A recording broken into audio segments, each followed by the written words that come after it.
I love that you use the word conditional, because I have been asking to be unconditional. I've been asking for that. Well, let's talk about what unconditional means. Unconditional, it doesn't mean don't evaluate conditions. Unconditional means, now you're really going to like this, and you'll hear it easily because we've already explained it a few times, and now in this framework it will really make sense. So when you meditate, you stop thought.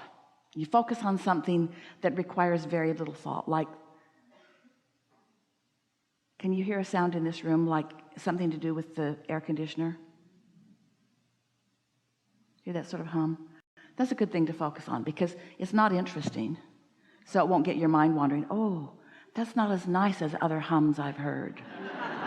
You don't project a lot of thoughts about that. So when you quiet your mind, you'll stop resistant thought, and then when there's no resistance, your natural vibration will rise, and as it does, then you sync up with the vibration of your inner being. So no condition took you there. In fact, absence of conditions took you there. Unconditioned allowed you to be there. It's like picture a cork bobbing on the surface and hold it under the water. That's really conditional, but when you let go of it, it sort of unconditionally floats to the surface. You sort of get the sense of what we're going for. So a lot of people want to feel good, and under these conditions, under such and such conditions, they do, and then they want to recreate those conditions so that they will continue to feel better. But oh, it's such a big job. It's so much better to just trust that you will feel good unless you do that thing you do that doesn't let you feel good. That's the piece that we would like you to take away from this gathering above all others. You will feel good. You will tune in. You will be in vibrational sync. You will be vibrationally equivalent to your inner being. You will be tuned in, tapped in, turned on. You will experience connection with the energy that creates worlds, unless you do that thing you do that doesn't allow it. What's that thing you do that doesn't allow it? You focus on conditions that are of a different vibrational nature. So conditional love is, I need these conditions to change so that I will feel better. And we say, maybe sometimes you can exercise enough control that you can get somebody to stand on their head and please you, but everybody won't, and that one won't for very long. Unconditional love is accepting that love is without condition. I don't have to earn it. I don't have to prove it. I just have to be in a vibration that does not disallow it.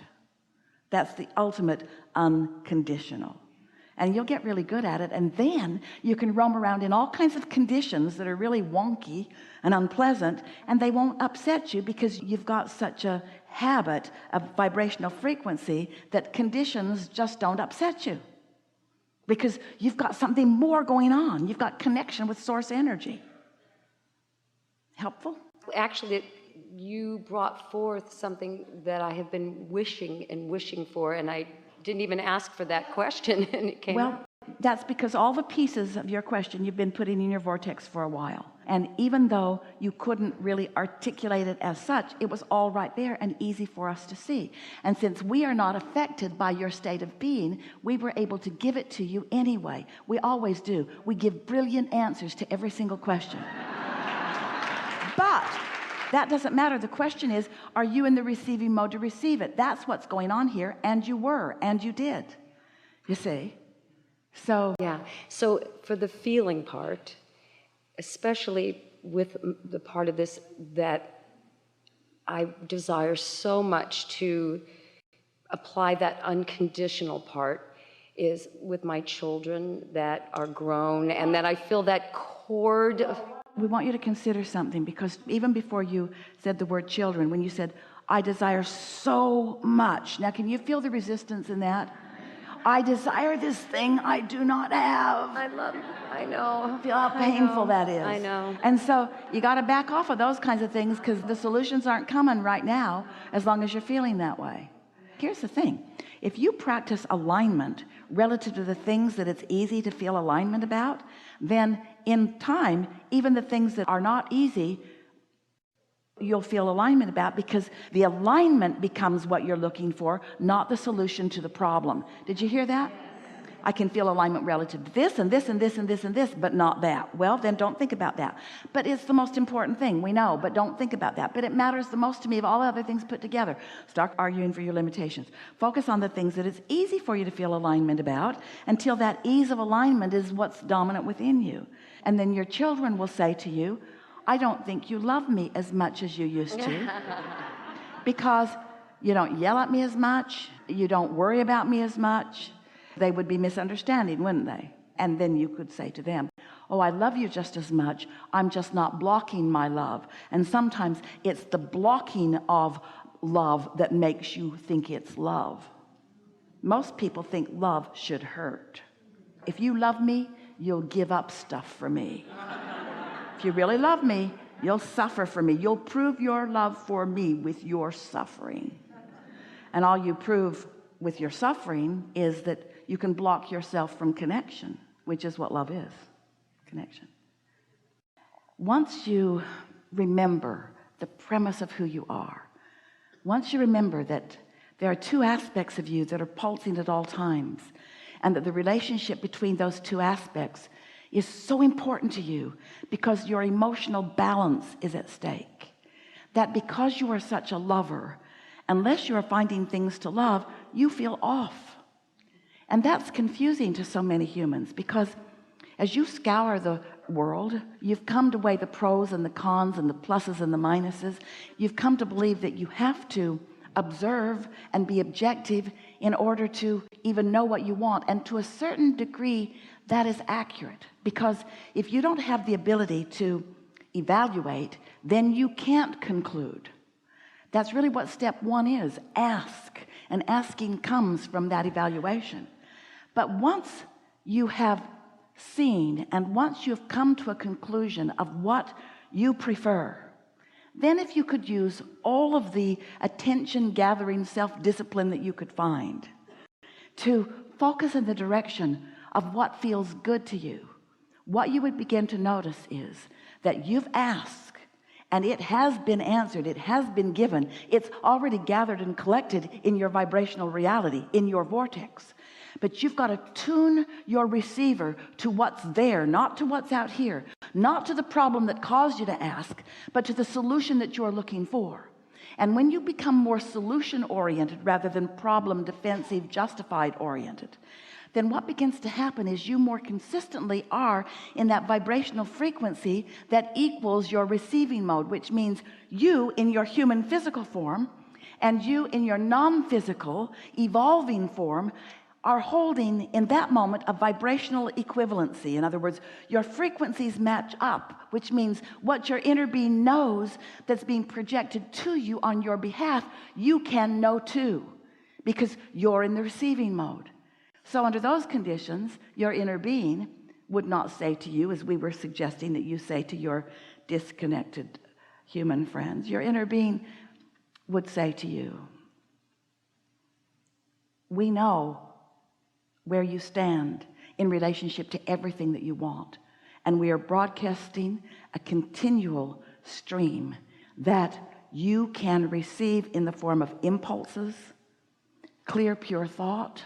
When you begin following the impulse of your bliss, when you begin following the impulse of your joy, when you begin following what feels best to you, and you don't second guess yourself, you don't judge yourself, you don't try to evaluate it to death. Instead, you just follow that feeling of bliss, and then you have the benefit of witnessing outcome after outcome after outcome after outcome. Then you are a deliberate creator.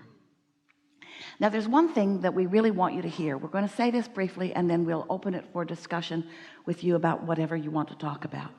This receiving mode is a subtle receiving. You have to tune yourself. You have to quiet your mind enough that there are not other things that are in the way. And we'll talk about that as we move forward today. Easy ways to do that.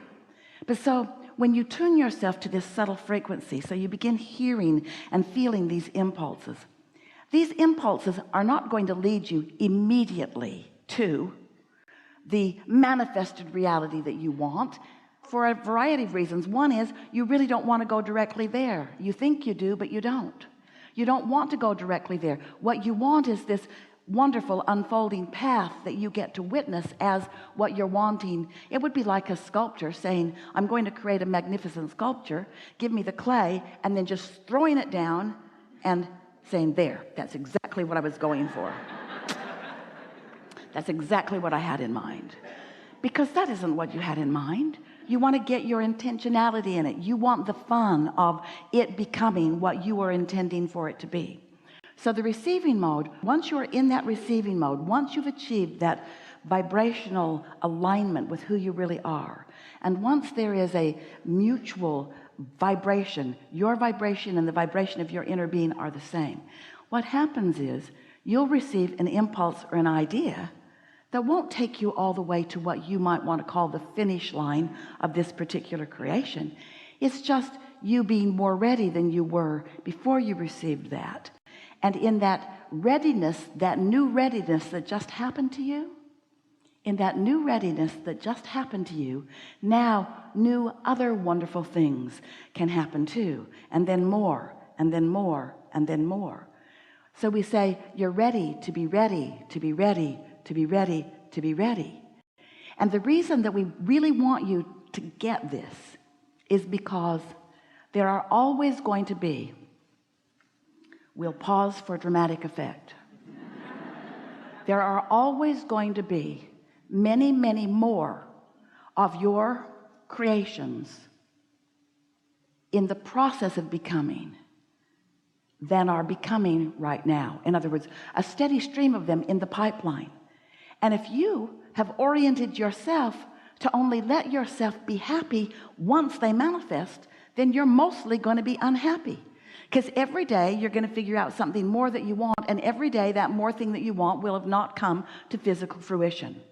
So you've got to be joyful in the becoming. You've got to be joyful in the allowing. You've got to be joyful in the asking. You've got to be joyful in the problem stage. You've got to be joyful in the not knowing the answer. You've got to understand that the system is, I don't like this, I prefer this, and I have no way of getting to this suddenly. And then the fun begins, because once you know that you want it, your inner being wants it too. And when your inner being wants what you want, here's the key. Your inner being knows how to get it.